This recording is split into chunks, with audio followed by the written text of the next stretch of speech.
캄보디아에 다녀오겠다면서 집을 떠난 한국인 대학생이 현지에서 2주 만에 사망한 사실이 뒤늦게 알려졌습니다. 이 대학생은 캄보디아에서 범죄 단체에 납치돼 고문을 당해 사망한 것으로 전해졌습니다. 경찰 등에 따르면 경북 예천군 출신 22살 대학생 A씨는 지난 7월 17일 가족들에게 캄보디아 박람회에 다녀오겠다며 집을 나섰습니다. 일주일이 지났을 무렵 가족들은 A씨가 사고를 쳐서 감금됐다, 5천만 원을 주면 풀어주겠다는 전화를 받았고 이 사실을 경찰과 캄보디아 대사관에 신고했습니다. 당시 A씨의 휴대전화로 전화를 건 남성은 조선족 말투를 사용한 것으로 전해졌습니다.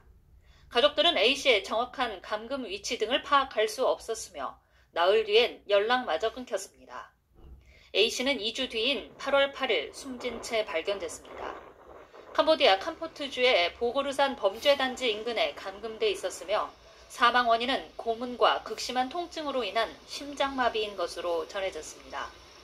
A씨의 사망 사실은 확인됐지만 C씨는 부검과 현지 화장 일정 등을 고려해 이달 중 국내로 들어올 예정입니다. 경찰은 현지 경찰과 공조해 A씨가 캄보디아에 입국한 이유 등을 비롯해 정확한 사건 경위를 조사하고 있습니다.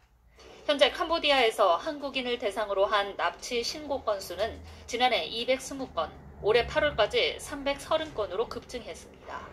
외교부는 지난달 캄보디아 푸놈펜 등 일부 지역에 대해 여행 자제인 여행경보 2단계 및 특별 여행주의보를 발령했습니다. SBS 정경희입니다. 캄보디아에서 일어난 또 다른 납치 살해 의심 사건이 뒤늦게 알려졌습니다. 경찰에 따르면 경북 예천의 22살 대학생 A씨는 지난 7월 17일 캄보디아로 들어갔습니다. 가족들에게는 여름방학 기간에 캄보디아에서 열리는 박람회에 다녀오겠다고 말했습니다.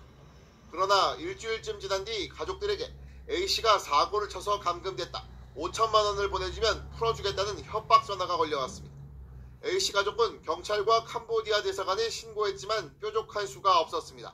한국에 있는 가족들이 멀리 떨어진 캄보디아 현지 상황을 알 수 없었을 뿐더러 A씨의 위치도 특정할 수 없었기 때문입니다. 나흘 뒤에는 협박범과의 연락마저 끊겨버렸습니다. 결국 A씨는 지난 8월 8일 현지에서 숨진 채 발견됐습니다. A씨는 캄보디아 카포주의 보코산 우범 지역 인근에 감금돼 있었던 걸로 알려졌습니다.